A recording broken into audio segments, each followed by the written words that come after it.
Ava, thank you so much for having me over today. It was nice seeing your new place. Good evening, Olivia. I honestly never imagined that in the first meeting with my brother's girlfriend, I would be showing off my new house, and to top it off, you'd be here too. I thought it was just going to be a casual thing, but look at this. Well, I'm glad I came. I was actually looking forward to meeting Nathan's sister too. You know, the whole first-time meeting thing. It happens to everyone, right? There's no reason to make a big deal out of it. That's not quite what I meant, but whatever. By the way, though, I was thinking, you're still single, aren't you? At 30 years old?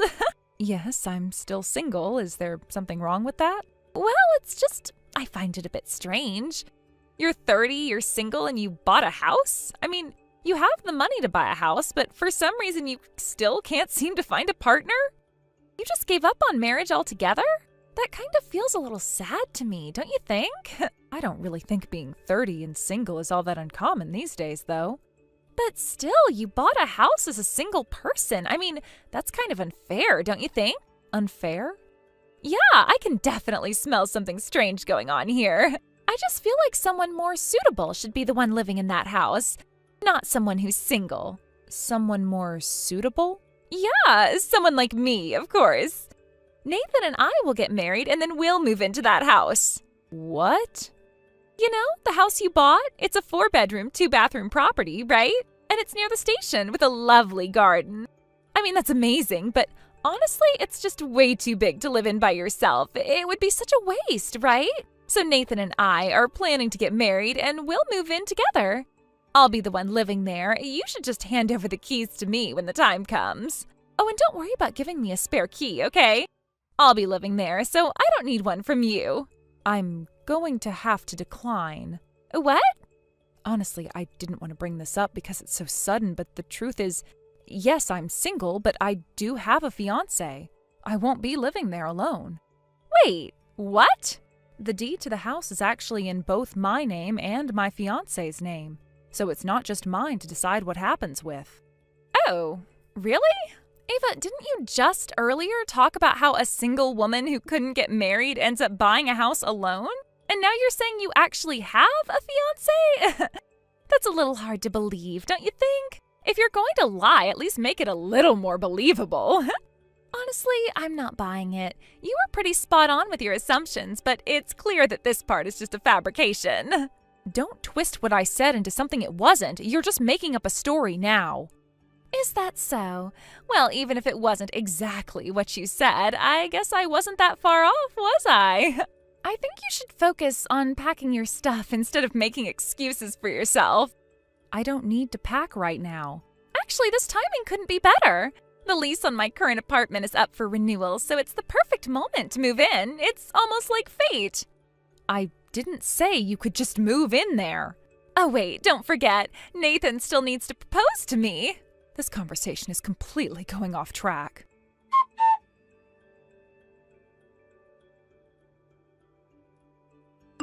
Ava, are you okay? Huh? Oh, Martin, is there something wrong? You seemed a little down today.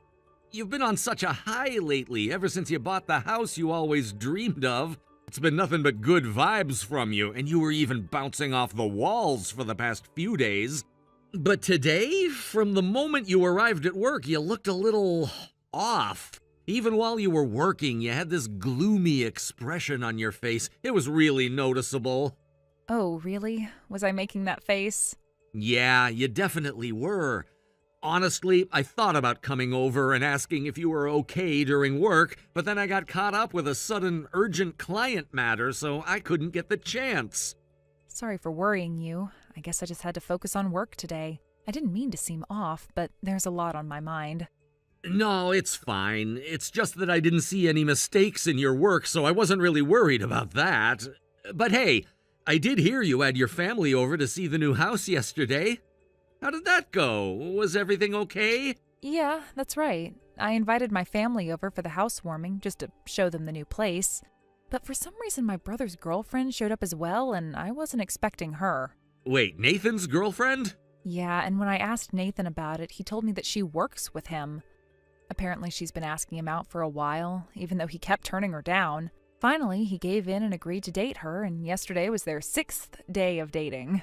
But it was my first time meeting her, and let's just say it didn't go as smoothly as I'd hoped. Honestly, I felt like I was talking to someone from another planet. It was like I was having a conversation with an alien, or at least that's what it felt like. What happened exactly? Well, she really seemed to like the house, a little too much, in fact. She kept saying, "I'll marry you and live here with you." Wait, what? I know, right?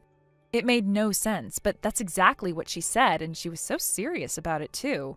She's like, "I think the house would be happier if I lived here." She was completely convinced that I shouldn't be living there, and she was determined to make it her place instead. But why? What was her reasoning? Apparently, in her mind, the only reason a 30-year-old woman would buy a house and still be single is that she's given up on marriage. She said that women in her situation, like me, are the ones who buy houses alone because they've accepted that they'll never get married. She said things like, "The house would be better off with me in it."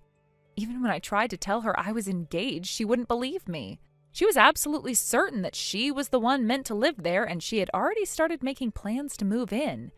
It was like she didn't hear anything I was saying. I hadn't even given her a key, but I was seriously worried that she'd just show up and try to move in without any permission or anything. And Nathan? What'd he say? Well, that's the problem. Nathan was sick at the time, and he was bedridden, so I didn't get the chance to talk to him about it. He had no idea what was going on. I couldn't even really explain it to him properly because he was too out of it. I see. That's rough. I really wish I could have been there for the housewarming, but I ended up having to work overtime. I feel bad about it now. I would have liked to meet her and maybe have a word with her. I understand. Work comes first. I know how it is. I just wasn't expecting things to go that way. I didn't expect it to escalate this much. Well, you know what? From now on, I'm coming over and I'll be staying with you. I'll make it clear that I'm your fiancé, and I'll make sure she knows that this house is not for her. I'll stand my ground and say, I'm here with my fiancé and no one is taking over. If she's really that insistent, I'll make it crystal clear that she's not gonna get away with it. What? You're really going to do that? Yeah, absolutely. If she thinks she can just waltz in and take over, she's got another think coming. I'm not gonna let her try and take your house away. This is my fiancé's house, not yours. Well, jokes aside, though, I do think it might be helpful if I show up and make it clear I'm the actual fiancé. I'm gonna move in next month, and maybe that'll convince her to back off. If I show up in person, she might realize this isn't just some made-up story, and she might back down. At least I hope so. That's actually a good idea. You're right, it might make a difference if you show up in person. She might back down once she realizes it's not some fake relationship. How about this? I'll come over tomorrow after work. I know you're buried in overtime until the weekend, so I'll go first and help get things settled. How does that sound? I'll go ahead and take care of things until you can catch up. That would be a huge help. If you don't mind, could you go ahead? I'd really appreciate it. Got it. Consider it done. I'll be over there to make sure everything is okay.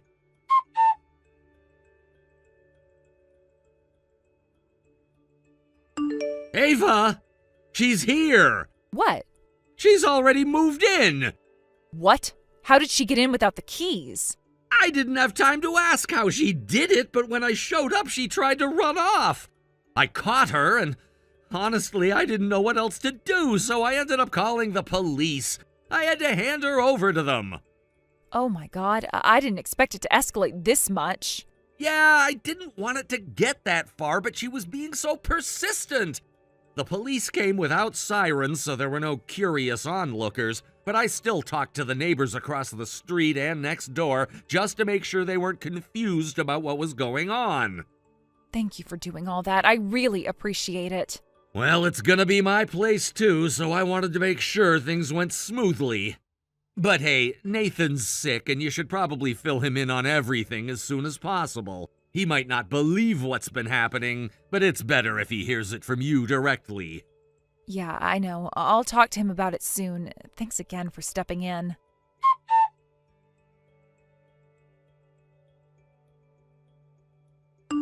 That was awful. What was that? I was just watching TV in my new house when this tough-looking old guy barged in and yelled, "Gola!" at me. then they called the police. I ended up being dragged away in a police car. It was seriously the worst. You're the one who was trespassing, so what are you even saying? Don't forget that your parents had to beg and apologize so that you wouldn't be charged, okay? What the? I just thought I was the one most deserving to live in that new house, that's all. And that's exactly what you can't do. I heard you were sent back to your parents' house in the countryside after that. I tried to get Nathan to come help, but he refused. What was I supposed to do? By the way, who is that tough guy? He said his name was Martin? Martin is my fiancé, actually. What? He's also a senior at my workplace. That day I had to stay late, so I gave him the key and asked him to go ahead and head home. It turns out he showed up at the house and found you there, having just barged in. Wait, you're really engaged? For real?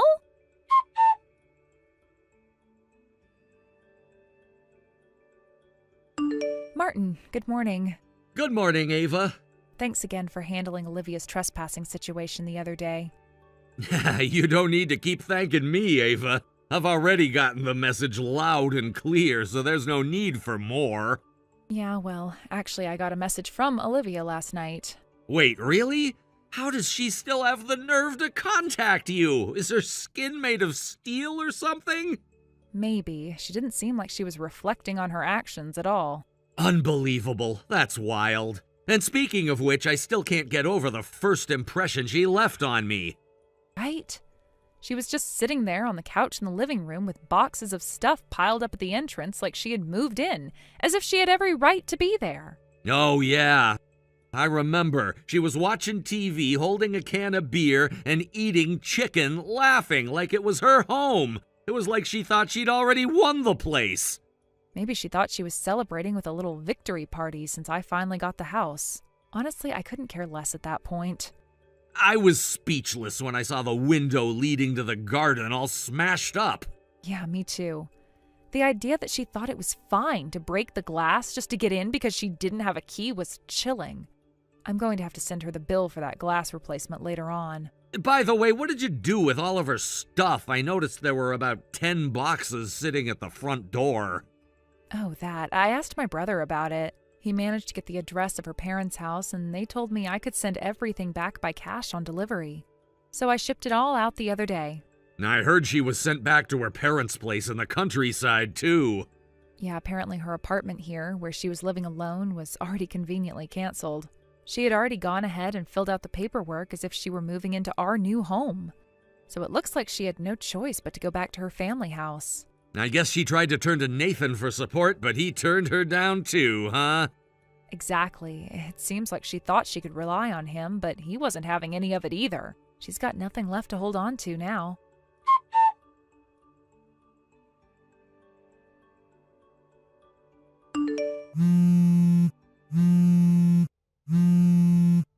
Why am I being asked for alimony? This doesn't make any sense. Didn't you get the message to go through a lawyer? But it doesn't make sense.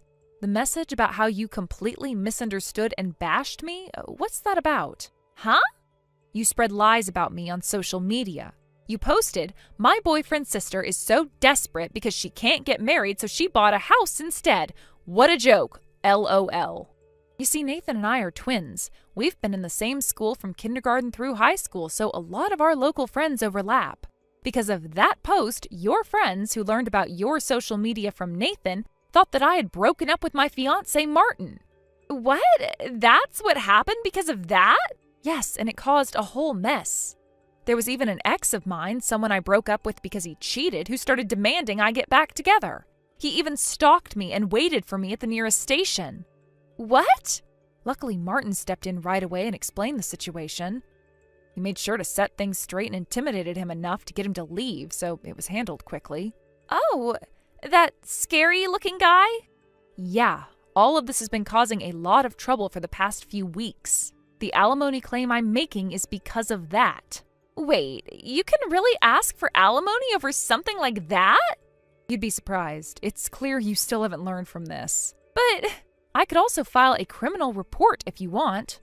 Wait, no, please, I'll pay the alimony and I'll reflect on it. Then stop contacting me. It's extremely annoying. Oh, why is this happening? What's going to happen to me now?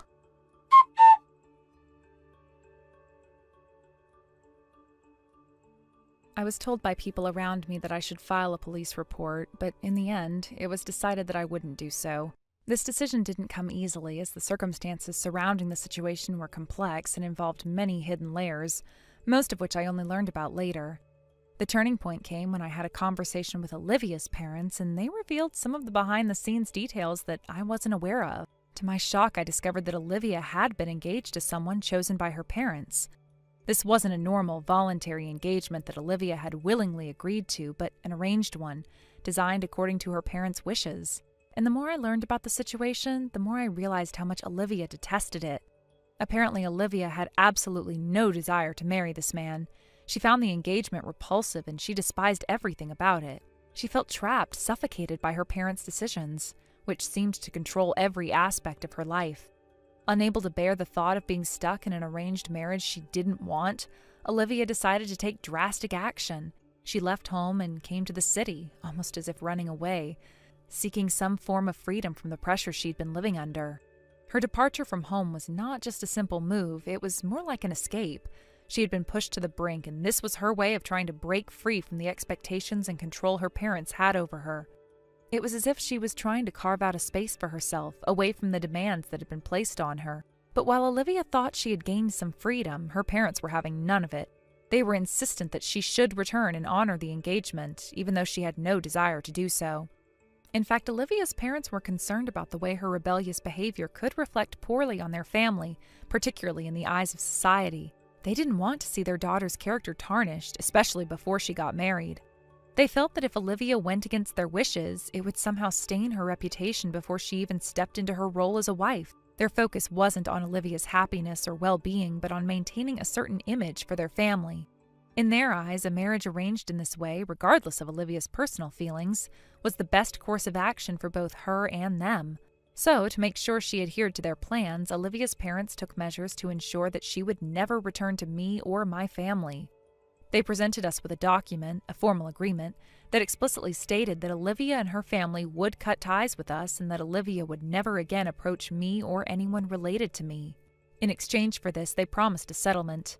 It wasn't just any settlement, it was a sum of money significantly higher than what one would expect in these kinds of cases. A sum that was meant to compensate for the inconvenience and emotional toll the whole situation had caused. It was an offer that seemed, at least on the surface, to bring closure to the matter. They were trying to buy peace, offering this hefty amount of compensation in exchange for cutting all ties with Olivia. The settlement was designed to silence any further attempts at contact, and Olivia's parents made it clear that they wanted to ensure that their daughter's future would go ahead as planned, no matter the cost. Despite the money and legal agreements, I couldn't shake the feeling that this was a hollow resolution. It felt like a situation where Olivia's freedom and happiness had been sacrificed in exchange for a smooth, quiet life for her parents. This was not the resolution I had hoped for. I couldn't help but feel sorry for Olivia, whose life had been decided for her in ways that she never consented to. However, the story doesn't end there. A few days later, I stumbled upon some additional information that painted an even darker picture of Olivia's situation. I learned, almost by chance, that the man she was engaged to wasn't who he appeared to be. In fact, he was deeply in debt, far more than anyone had originally suspected. His financial situation was a mess, and it seemed that his only interest in marrying Olivia was to gain access to someone who could earn money and help him pay off his mounting debts. The more I heard about this man, the more disturbed I became. It wasn't just that Olivia's parents had chosen him for her, it was the fact that he was financially irresponsible and had taken on massive debts, which had apparently led to his search for a young woman who could provide some kind of financial support. Olivia, unfortunately, seemed to be caught in a situation where her parents had thought they were protecting her, but in reality, they were making a decision that would only entrench her further into a life she didn't want. I can't even begin to imagine what kind of life Olivia was walking into, considering the financial instability of her future husband. It was clear that this wasn't a partnership based on love or mutual respect. It was a transaction, one that revolved around money and power, not emotions or personal desires. The worst part was that Olivia had no say in this arrangement.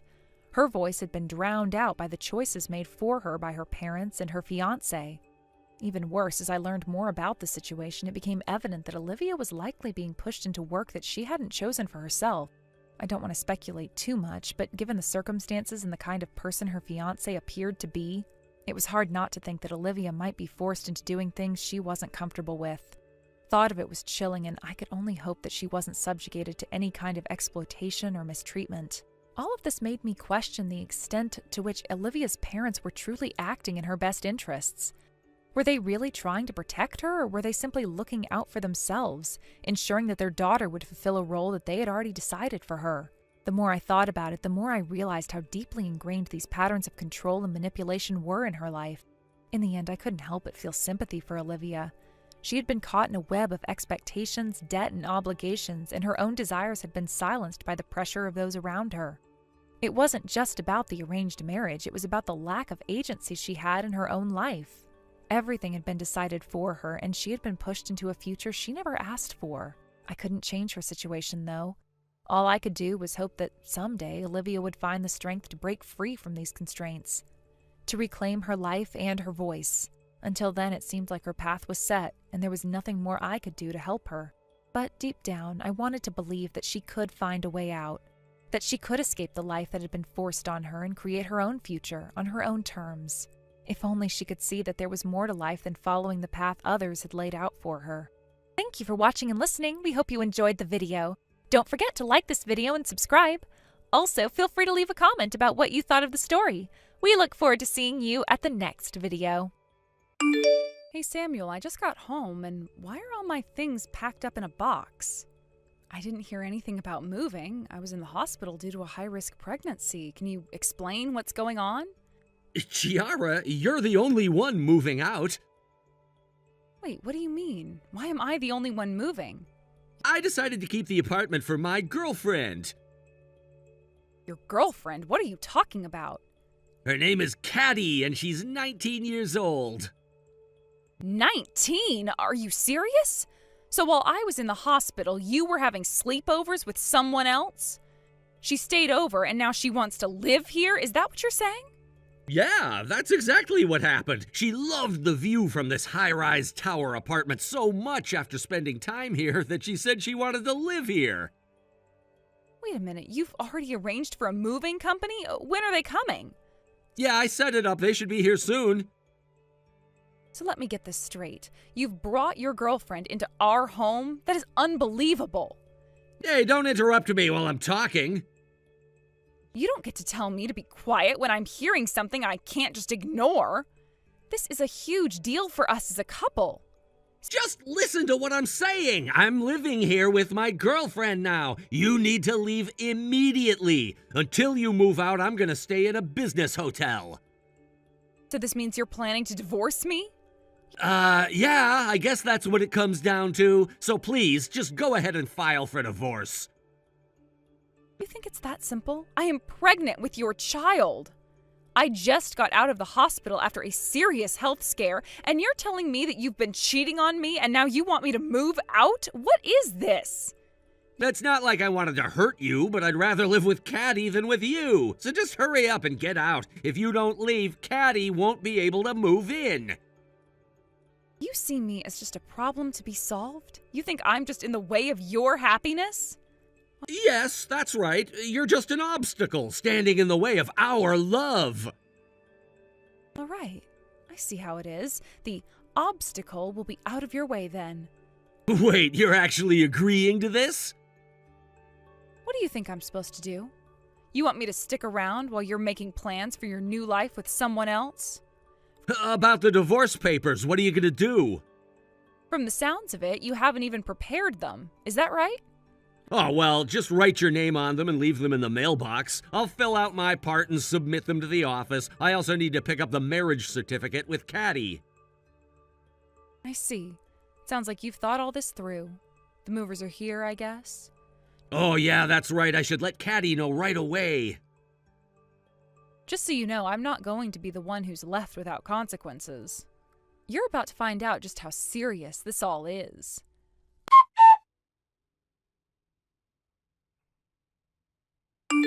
Caddy! Starting tomorrow, my wife is officially moving out so we can finally live together in the tower apartment. Oh, really? Oh, that's amazing! I made sure to clear out my wife's room completely so it's all ready for you. Thank you so much. I asked for that room and you made it happen so quickly. Do you want me to help you with your packing? No, that's okay. I'm in the final stages of getting everything sorted. Actually, I might have already canceled my lease on my current apartment, so I'm fully committed to moving. Wow, that's really fast. I just can't wait to move into your tower apartment. Oh, Caddy, you really care about me that much? Of course, I'm really looking forward to it. I'll show up bright and early tomorrow morning to surprise you. Sounds great. I guess that means I should take a day off work so I could be there to welcome you. Wow, you're really going to take a day off just for me? Oh, that's so sweet. Once I arrive, we can have some fun in that amazing room with the stunning view. I can't wait to cuddle up with you there. Absolutely. I can't wait to see you. I'm really excited about you moving in and all the time we'll get to spend together. I've been dreaming about this day. The thought of living together, waking up next to you every morning, it's just so perfect. And I promise to make sure you have everything you need to feel at home. I want you to love living here as much as I do. I'm sure I will. Just being with you makes me feel so happy. I can already picture us decorating the place together, filling it with our memories. Exactly. We can create our own little world. Plus, I think the view from the apartment will be a perfect backdrop for our new life together. Yes, I can't wait to see that view every day. It's going to be our special place. I'll be counting down the hours until you arrive. It feels like a dream come true. Me too. Tomorrow's going to be the start of something amazing for us. I'm so ready for this new chapter in our lives. See you in the morning. See you soon. I'm counting down the minutes.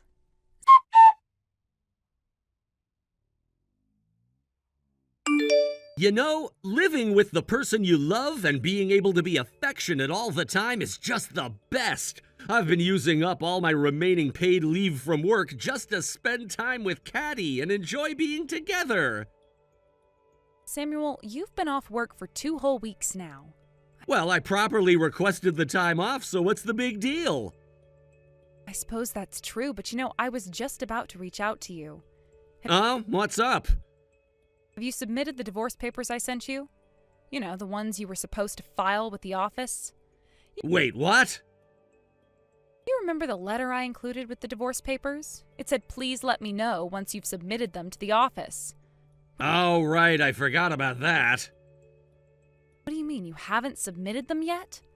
I got so caught up in being affectionate with Caddy that I completely lost track of it.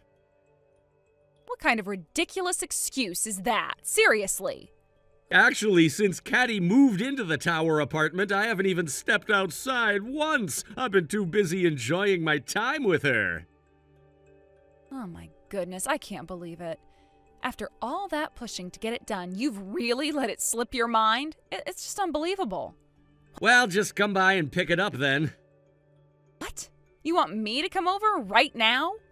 Yeah, I really don't want to be apart from Caddy for even a second right now.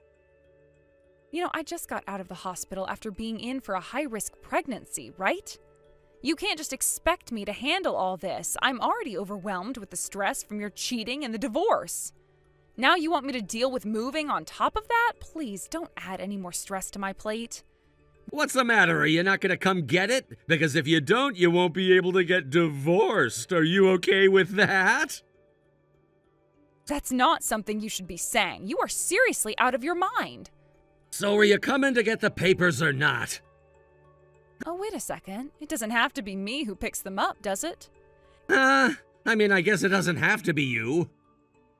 In that case, there's someone perfect who can go there soon. You can just give the papers to them.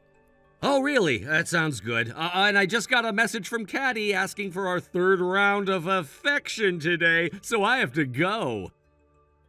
Wow, it's like you're completely obsessed. I can't even process how you've turned into this person. What can I say? It's just been so nice spending time with her that I'm kind of in a daze right now. It's hard to focus on anything else.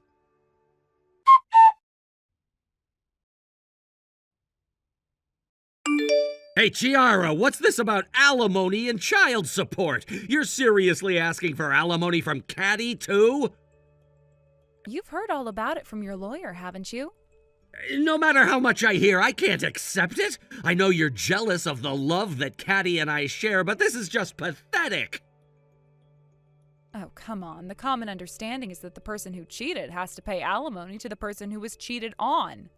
And it's also completely reasonable for child support to be paid when a divorce occurs. That's just how it works. Caddy and I are genuinely in love. At this point, you're the one who's become my cheating partner, so if anyone should be paying alimony, it should be you. Just so you know, the lawyer is still here. Yeah, I know. He just went to the restroom and is currently texting me. Listen, you two seem to be living in some kind of fantasy world, completely unaware of your current situation. I've actually asked the lawyer to explain everything to you in detail until you finally understand. What? You're eager to marry your beloved Katie, right? Then you need to settle your responsibilities properly for betraying me. Get this sorted out cleanly and quickly.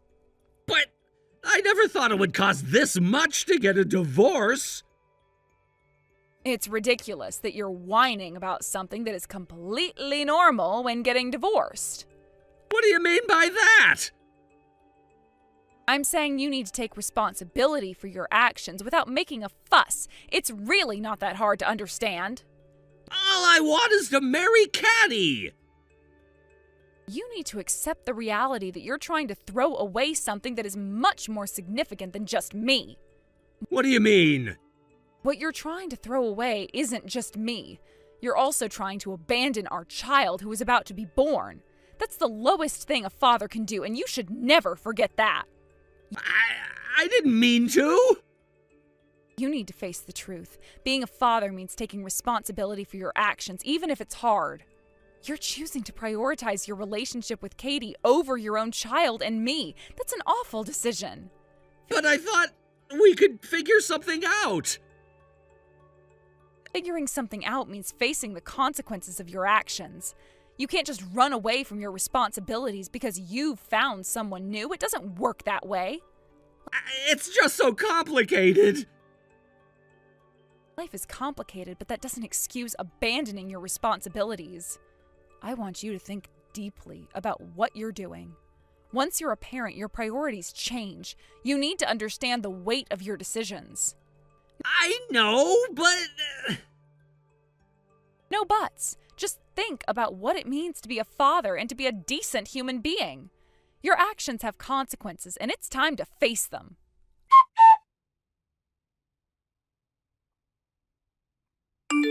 I've transferred the alimony and child support. You don't need to keep contacting me about it. I've been informed through my lawyer. Damn it! I ended up borrowing money from my parents because of this. Your parents told me they apologized for you. They even took money from their hard-earned retirement savings to help you out. On top of that, they had to cover the costs for your cheating partner as well. You better make sure you pay them back. Well, it's not like I have no means to pay them back, so I guess it's fine. I just thought it would be difficult to gather the money by the payment deadline, so I had no choice but to take out a loan temporarily. Oh, is that so? I'm planning to talk to Caddy about this, but I think I'm going to put the tower apartment up for sale. Wait, what? Even though it's a used property, the higher floors of the tower should fetch a decent price. If all goes well, I might be able to pay off the debt and even have some left over. Have you lost your mind? What do you mean? That apartment is a rental, you know. Huh? They have rentals in a tower like that? Of course they do. Why do you think you've been living there all this time? I thought you could only buy apartments in a tower. I assumed you bought it, and that since we got married, it would automatically belong to me as your husband. How could you have such mistaken belief? Wait, what? Why did I think that? You always act on your baseless assumptions and unreliable instincts. Anyway, it's a rental. Plus, it's in my name. What? You moved into the apartment I was living in before we got married. That means you don't have any right to sell it, and since we're getting a divorce, you can't live there anymore either. Wait! Well, you could continue living there if you change the lease into your name. But by the way, how much is the rent? It's $5,200 a month. 5,200? That's almost 3 times my monthly income. There's no way I can afford that. You haven't forgotten that I run a business with my best friend, right? Sure, I'm on maternity leave right now, but I have enough income to cover the rent on my own. Wait, what? You had a baby? I should mention that I successfully gave birth 3 days ago. Oh. But don't think you'll have any visitation rights. Once the child grows up, don't try to get involved in their life. Hey, Chiara, we should really reconsider this divorce. What? You're leaving me without a place to live. Well, I canceled the lease on that apartment. What? Why would you do that? We're not officially divorced yet. You can't just make that decision. Actually, we are divorced. I intended to submit the divorce papers as soon as I confirmed the transfer of alimony and child support. Now that I have confirmation, my mom went to the office on my behalf to submit the divorce papers. You just did that? Yes, I just got the notification that our divorce was finalized about 10 minutes ago. 10 minutes ago? So as of now, we are no longer together. There's still a month before the move-out date for the tower apartment, but you have no right to stay there now that we're no longer a couple. You have to leave within 3 days. What? How can you say that? I've already explained the situation to the management company. If you don't vacate the premises within 3 days, they will call the police. The police? If you understand, then please hurry up and leave. What am I supposed to tell Caddy? That's not my problem. Damn it!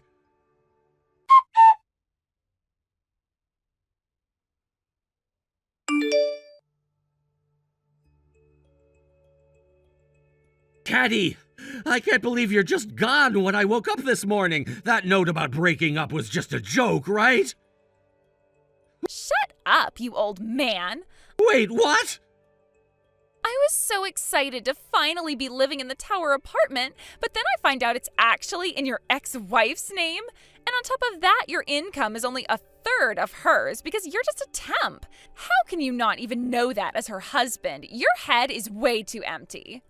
Caddy, you sound like a completely different person. This is just who I am, after all. You're broke, and you have no place to live, and you don't have enough brains to deal with anything, you loser. I've got nothing to gain from a middle-aged guy who's got absolutely nothing going for him. Just for a brief moment, you should feel grateful that you had any relationship with a young and cute 19-year-old like me. Anyway, see you. You're not getting away from me. There's no way I'm letting you escape.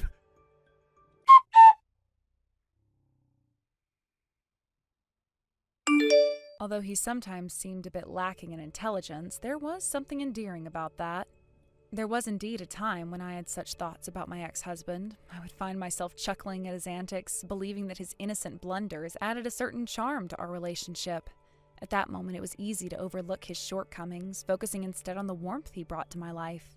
This must be what they call the love filter. It's terrifying to realize how love can distort our perceptions, blinding us to the flaws that ultimately become unbearable.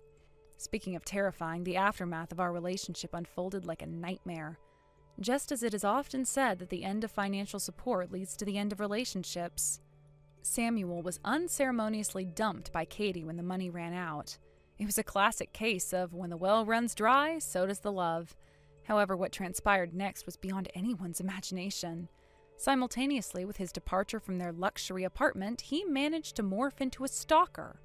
The verbal abuse he unleashed during their breakup was so severe that, ironically, it seemed to ignite a twisted passion in his heart for Katie. It was as if those hateful words fueled his obsession rather than scaring him off. The cruelty of their parting left scars on both of them, but for Samuel, it seemed to morph into an unhealthy fixation on what he had lost. No matter how hard Katie tried to escape from him, Samuel would somehow appear out of nowhere like a ghost from her past. Sometimes he would look at her with a resentful gaze filled with an unspoken bitterness and anger. Other times he would show up with a creepy, overly cheerful grin that sent chills down her spine. His demeanor almost unsettlingly enthusiastic in the midst of his desperation. It was a jarring contrast, making Katie question his mental state even further. Even Katie, who had always been resilient and strong-willed, appeared to be significantly affected by the situation. The relentless nature of Samuel's pursuit seemed to take a toll on her mental state. It was like watching someone being slowly worn down by the relentless waves of an unyielding sea. The pressure just kept building, and she seemed to be reaching her breaking point. The psychological warfare he waged was exhausting, leaving her in a constant state of anxiety. Currently, it seems that both of them are undergoing treatment in separate hospitals, far from one another. It's as if they're each battling their own demons in isolation, perhaps trying to escape the tangled mess of their shared history. There's a cruel irony in their situation, as both are dealing with the consequences of their choices, but in vastly different ways. Each hospital room tells a story of regret, pain, and the desperate search for redemption. In retrospect, the relationship had always been a roller coaster ride. From the beginning, it was marked by highs and lows, laughter and tears. At first glance, they appeared to be the perfect couple, dazzling in their shared experiences and affection. They traveled to exotic locations, shared romantic dinners, and painted a picture of bliss that everyone envied. Yet, as the initial allure faded, the cracks began to show. Samuel's behavior shifted from charming to possessive, and Katie found herself walking on eggshells, unsure of what would set him off. Initially, their shared life in the luxury high-rise was filled with dreams and aspirations. They hosted lavish parties, inviting friends and acquaintances to showcase their successful life. However, the glamour began to dim as financial strains became apparent. Samuel's job was not as stable as he had portrayed, and Katie's once thriving career faced unforeseen setbacks. The glitzy lifestyle they had created began to slip through their fingers like sand, and the cracks in their relationship widened. As the money began to dwindle, so too did the affection between them. It was as if the wealth had acted as a glue, holding their relationship together, and when that glue began to weaken, the underlying issues bubbled to the surface. The tension escalated, culminating in an explosive arguments that would leave them both feeling empty and drained. Each argument chipped away at the foundation of their love, and resentment began to fester. The final straw came one fateful evening. They had been out to dinner, and the conversation took a turn for the worse. What started as a casual discussion about finances quickly escalated into a full-blown shouting match. Harsh words were exchanged, and amidst the chaos, Samuel hurled insults at Katie that were not only cruel but deeply personal. The wounds inflicted during that fight were deep, and they resonated long after the dust had settled. In that moment, something in her snapped. Katie had always been a fierce and independent woman, but in that heated moment, she realized she could no longer endure the emotional torment. She left the restaurant in tears, her heart heavy with the weight of the relationship's demise. Samuel, in his rage, did not follow her immediately, but instead sat there, simmering in his anger, allowing the reality of their situation to sink in. As days turned into weeks, Katie tried to move on. She packed her belongings and found a new place to live, far away from the memories of their life together. Yet no matter how hard she tried, Samuel's shadow loomed over her. He would call, text, and occasionally show up at her new apartment, each time with an increasingly desperate demeanor.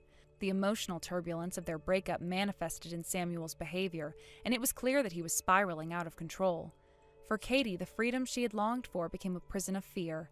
Every noise in the night sent her heart racing, and the once comfortable sanctuary of her new home felt like a trap. The moments she had once enjoyed alone now felt suffocating, and the weight of her past loomed over her like a dark cloud. She had wanted to be free, but the very person she had tried to escape was now haunting her thoughts, turning her world upside down. The cycle of harassment escalated. Samuel's visits became more erratic. Sometimes he would appear with gifts, trying to win her back with grand gestures that only seemed more pathetic. "Look at what I brought you," he would exclaim, holding out an extravagant bouquet of flowers or a fancy dinner reservation, desperately attempting to rekindle the flames of their past. Other times, he would confront her with accusations and fear, his eyes wide with desperation. It was a terrifying juxtaposition, and Katie felt trapped in a horror movie with no way to escape. Katie soon realized that she needed to take drastic measures to protect herself. After consulting with friends and family, she made the difficult decision to seek a restraining order against him. It was a painful step, but it was necessary for her safety. She gathered her strength and recounted her experiences to the authorities, feeling both empowered and terrified. Each recounting of the harassment brought back waves of trauma, but she knew it was a necessary step in reclaiming her life. However, even with the restraining order in place, the fear lingered like a dark shadow. Samuel, feeling cornered and rejected, became more unpredictable. His obsession intensified, and Katie often found herself looking over her shoulder, anxious at every unfamiliar sound. She invested in security measures, installing cameras and an alarm system, but nothing could fully alleviate the sense of dread that followed her. The situation took an even darker turn when she learned that Samuel had been stalking her online. He would create false profiles on social media to follow her, keeping tabs on her every move. It felt like he was invading her life even more, and she was powerless to stop it. Each new alert on her phone sent her heart racing, a reminder that she could never truly escape him. The digital age had made it easier for him to stalk her from the shadows, further complicating her ability to find solace. Eventually, both of them reached a breaking point. The emotional turmoil and the weight of their past began to manifest physically. Katie found herself struggling with anxiety and insomnia, while Samuel's mental health deteriorated to the point where he was hospitalized. The news of his hospitalization reached Katie through mutual friends, a bittersweet piece of information that left her with mixed feelings and nothing more. Hey, Sienna, today was Kimmy's university graduation ceremony, wasn't it? Yes, it should be over by now, I think. She mentioned she'd be going out for a karaoke party with her friends to celebrate, so she'll be back late. I see. You're staying home, right? Well, for now, yes, I'm at home. Anyway, I'll be coming home early today. There's something important I need to talk to you about, so make sure you're there. What is this all about? I'll explain it in person when I get there. I also have something to give you. All right, I understand.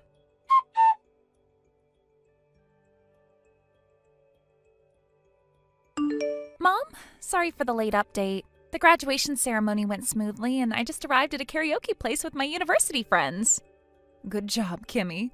What time do you think you'll be back? Let's see. We booked the karaoke for a 2-hour session, but we might extend it, so I'd say it'll definitely be after 9 p.m. Do you need me to pick you up? Are you sure you know the way back? No worries. A friend who knows our situation is heading in the same direction, so we decided to share a taxi. As long as I give the driver the address, it'll be fine. Besides, you're busy tonight, aren't you? I can handle myself, so don't worry about me and focus on your stuff. All right, I got it, thanks. By the way, how's everything going on your end? Well, you know, your dad called and said he has something to discuss when he gets back. I mean, I have a good idea of what it's about, but it's just such a hassle. Oh, yeah, I get that. But hey, maybe it's a good thing. Saves you the trouble in a way, right? True. I'll try to look at it positively. Anyway, take care on your way home. Will do!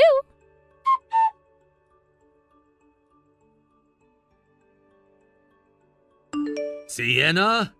Don't you dare let your anger get the best of you and tear up that document I just gave you. The divorce papers, you mean? The ones with your name already neatly filled in? So what's the deal? You come home, shove the divorce papers at me, and walk right back out without saying a word. Weren't you going to explain this to me in person?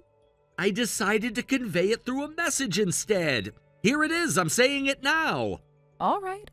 I got the gist from the divorce papers, but what is it you want to say? Divorce me, please. Just set me free. Set you free? What exactly do you mean by that? Kimmy is graduating from university today, right? And after the ceremony, she's heading straight to the apartment where she'll be living on her own, isn't she? That's correct. And? Kimmy becoming an independent adult means that my duties as a parent are complete.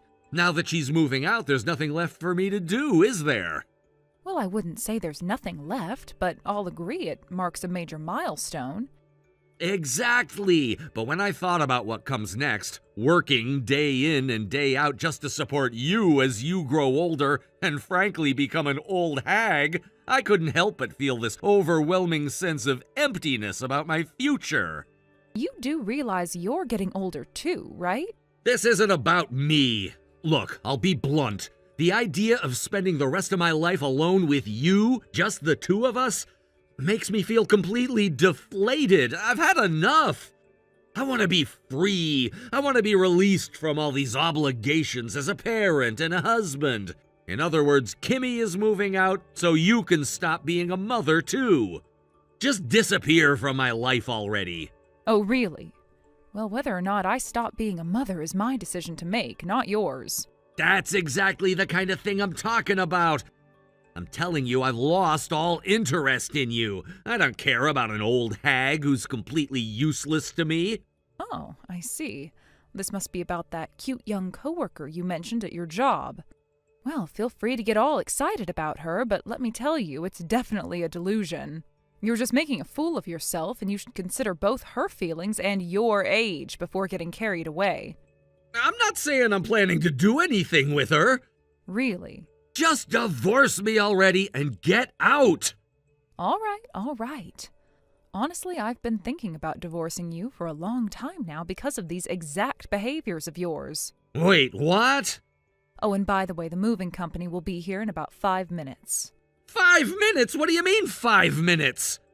Well, while we've been having this little chat, I got a notification from the movers saying they're almost here. It's late, so there's a surcharge for the nighttime service, but they were willing to accommodate my request. I wanted to get this over with as soon as possible, so I scheduled it for tonight. Wait, what? Thanks for everything up until now.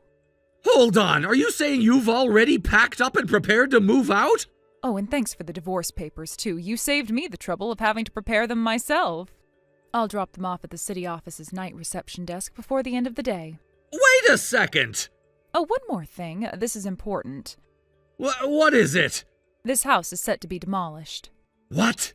What are you talking about? You didn't even consult me about this? How can the owner decide something like that without my approval? Excuse me? What are you even saying? The landlord is my brother, remember? Wait, what? Do I need to remind you? For the past 20 years, my brother let us rent this place at a ridiculously low rate. It was sitting vacant while his family was overseas for an extended period. He figured it would be better for someone to live in it than let it go to waste. Oh, right. Now that my brother's family's wrapping up their time abroad and coming back to the U.S., they've decided to rebuild the house. It's old and in poor condition, so it's time to tear it down. The rental agreement ends at the end of next month. What the hell? Anyway, the movers are here now. Bye. Wait, what's going on? What am I supposed to do now?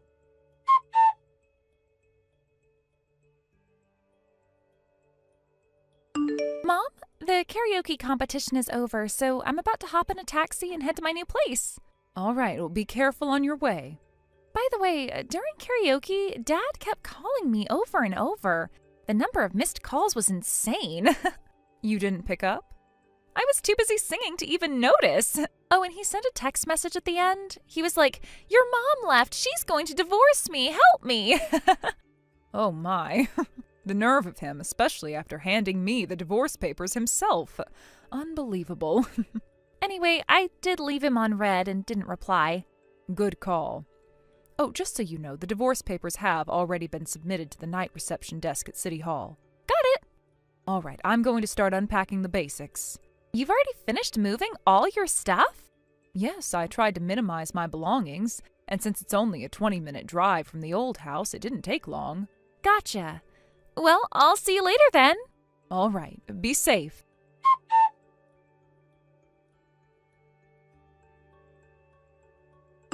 Hey, Sienna, why haven't you come over yet? Oh, it's been 2 months. What do you want? I gave you my new address, didn't I? Oh, that. You mean the random address you sent me about a month ago? Honestly, I wasn't sure what you were trying to achieve with that. So what exactly was the point? Why haven't you come to do the housework? Excuse me? Housework? Who's doing whose housework here? Who else? You're supposed to do my housework, of course. Housework is a woman's job. My mom's in a nursing home, so there's no one else but you to handle it. Are you even listening to yourself right now?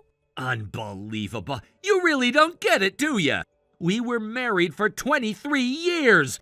Even though I had to constantly criticize you for your incompetence, you still managed somehow. And now, just because we're divorced, you've suddenly forgotten everything? I'll retrain you if I have to. Starting tomorrow, I expect you here every day. Wow. Are you feeling okay, like mentally? What? Asking your ex-wife, an entirely unrelated person now, to come do housework for your home? Do you hear how ridiculous that sounds? What are you talking about? And retrain me? Oh, that's one of the most disrespectful things I've ever heard. Let me remind you, when we were married, despite us both working full-time jobs, you dumped all the housework and childcare on me while you sat back and criticized everything I did. You were the textbook definition of all talk, no action. And you think you were in any position to critique me? Who are you calling useless? I told you before, housework is a woman's job. Well, even if that's your twisted belief, you don't go asking a stranger to do your housework, do you? But you're not a stranger. You were my wife. Was your wife, past tense. Now I'm your ex-wife, which makes me just another person in the world. If a stranger is going to do housework for you, it's usually because they're a professional housekeeper or part of a cleaning service. That's literally their job. And let me make this crystal clear. I am neither your housekeeper nor your servant. I have no obligation or intention to do anything for you. Fine. If that's the way it's gonna be, I'll just ask Kimmy instead. As her father, I'll tell her it's part of her training to be a proper wife someday. She'll jump at the opportunity, thinking it's a good life lesson. Yeah, good luck with that. I wouldn't get my hopes up if I were you.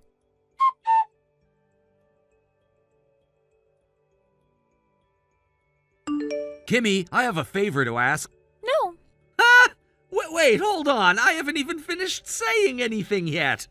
I'm guessing it's something like, as my daughter, you should come over and help me with housework, right? But that's impossible. Why is that? Well, since Mom isn't here anymore, the only person who can do the housework is me, your daughter. But it's your responsibility. Why don't you just take care of it yourself? No, housework is a woman's job. It's simple, really. Wait, what? What do you mean by that? Are you really saying that housework is only for women? Listen, one day you'll get married, and when you do, you don't want your husband to think you can't even handle basic housework, right? That's why you need to learn it now. It's your responsibility, and you should take it seriously. I already know how to do it just fine. You don't have to tell me what to do.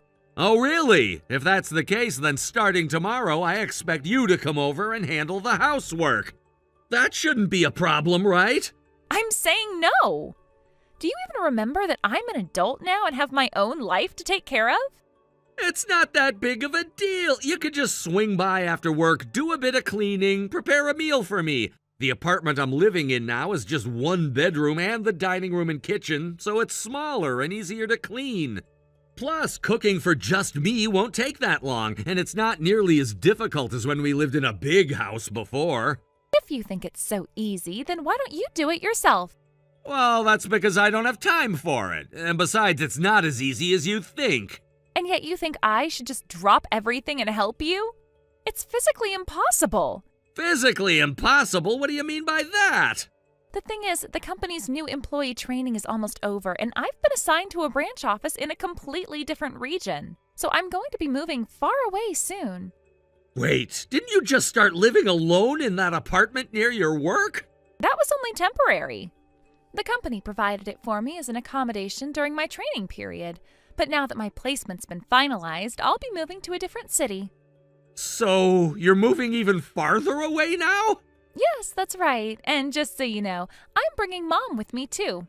What? Why are you taking Mom with you? Well, Mom's job is working as a handmade artist, which means she can work from home. And since she's single now, she doesn't have to worry about finding a place to live, so it's easy for her to move. Plus, she doesn't mind at all.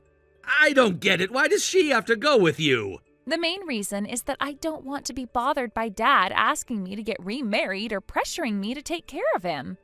It's easier to just take Mom along with me. That way I won't have to deal with any of his nonsense. Wait a minute. No, that's not what I was saying. Oh, so I'm right, huh? No, that's not what I meant. Anyway, we've made up our minds. We're not going to take care of you anymore. We've had enough of you, especially since you don't even appreciate the value of having someone to help with the housework. Neither Mom nor I will lift a finger for you anymore. Kimmy! But at least, could you please help me out and clean up my place a bit? I don't even know how to take out the trash, and the place is such a mess that you can't even see the floor anymore. Maybe you should just drown in your own pigsty forever. Goodbye.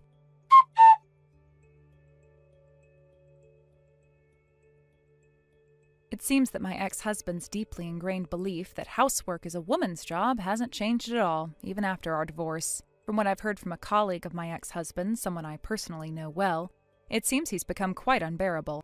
Apparently he's developed an odor that's hard to ignore. Whether it's because he hasn't been doing his laundry or if it's just his natural body odor due to aging, the result is the same. When you get too close to him, the stench is overwhelming. He apparently smells terrible, and it's gotten so bad that even his coworkers have started to notice. But that's not even the worst of it. It seems that he approached a young and beautiful female employee at his office with an inappropriate proposal. He tried to get her to become his housekeeper, thinking that she would take on the household responsibilities he was too lazy to manage. He persistently tried to pursue her, and this situation escalated into a huge issue at the company. The story that was shared with me went something like this. When his supervisor addressed the issue, my ex-husband's response was to blame his inability to keep his house in order on the fact that there was no one to do the laundry and no one to take out the trash. His supervisor, a man himself, was apparently taken aback by my ex-husband's comments. He looked at him with a stunned expression and said, "Why don't you do it yourself?" This reaction seemed to leave my ex-husband dumbfounded. He couldn't comprehend why anyone would think he was capable of doing these things himself. But the truth is, he never had to do them while we were married because he always expected me to take care of everything.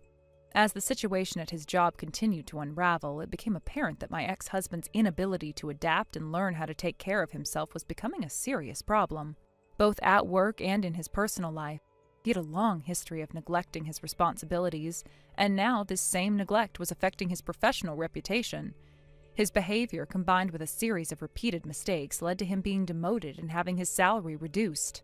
Word has started to spread that my ex-husband is now facing a recommendation for retirement, or, at the very least, a forced resignation. I have no idea how true those rumors are, but if they are, I can't say I'm too surprised. This is a man who has never truly grown up or taken responsibility for his actions. Instead of taking the initiative to learn new skills or adapt to his circumstances, he's always preferred to live in a fantasy where women, like myself, would just take care of everything for him. His inability to change or even to acknowledge that he has to take responsibility for his own life has led him to this point. I can't help but think that this is the outcome he deserves, though part of me is also slightly amused by how he's handling it. He seems so completely unaware of the reality of his situation. For someone who always wanted to appear as if he had everything under control, it's rather amusing to see him fail in such spectacular fashion. The man who used to criticize me for not doing enough in our marriage is now being confronted with the consequences of his actions, and it's clear he has no idea how to fix it. The whole situation has caused me to reflect on just how much he took me, and others, for granted during our marriage. His sense of entitlement, particularly towards household chores, was beyond belief. It wasn't just about laundry or cooking, it was about his expectation that I should shoulder all of the responsibilities that came with managing our home, without any real recognition of the hard work that went into it. He would always say that housework was a woman's job, as though that somehow justified his complete refusal to lift a finger. And even after everything that happened between us, he still seems to think this attitude is acceptable. But now, in his new predicament, he has no choice but to face the consequences of his outdated thinking. He's made mistakes at work, alienated people around him, and lost the respect of his peers, all because of his refusal to change. The reality he's been living in has finally caught up to him, and he's unable to adapt. He's so entrenched in his way of thinking that he doesn't even realize how ridiculous he looks to others. For someone who used to insist that he was right about everything, this is a significant blow to his ego. In some ways, it almost feels like poetic justice. He's always viewed himself as superior to those around him, especially me, simply because of his gender. Yet now he's the one facing ridicule and personal failure, while I'm moving on with my life. It's strange, though, because even though I've been through a lot because of him, I don't feel any sympathy for him now. If anything, I find myself feeling a sense of relief that I'm no longer involved in his mess. But what really gets to me is the fact that he still hasn't learned anything. His entire world seems to revolve around his own comfort, and he expects others to do the work for him. He never realized that in order to function in the world, you have to be self-sufficient. He's always depended on others to take care of him, whether it was his mother, his wife, or now some unsuspecting woman at his office. And when that support is pulled away, he has no idea how to cope. What's even more shocking is that even after all of this, he still can't understand why people are upset with him. His sense of entitlement has not waned. He hasn't stopped thinking that it's someone else's job to clean up his mess. This is the same man who for years would criticize me for the smallest things while never once lifting a finger to help. Now that he's on his own, he's unable to take care of the most basic tasks, and that's what led to the collapse of his career. As for me, I've moved on from all of this. I have no intention of helping him, nor do I feel any need to. I've been through enough, and he has made it clear that he is incapable of change. He's going to have to deal with the fallout on his own, and I won't be there to pick up the pieces. In the end, it's hard to feel sorry for someone who never took responsibility for their own actions. He had a chance to make things right, but he chose not to, and now he faces the consequences. I can only watch from the sidelines. It's his problem now, not mine, and I plan to keep it that way. Thank you for watching and listening. We hope you enjoyed the video. Don't forget to like this video and subscribe. Also, feel free to leave a comment about what you thought of the story. We look forward to seeing you at the next story. Thank you for watching. Please subscribe and hit the like button. See you next time.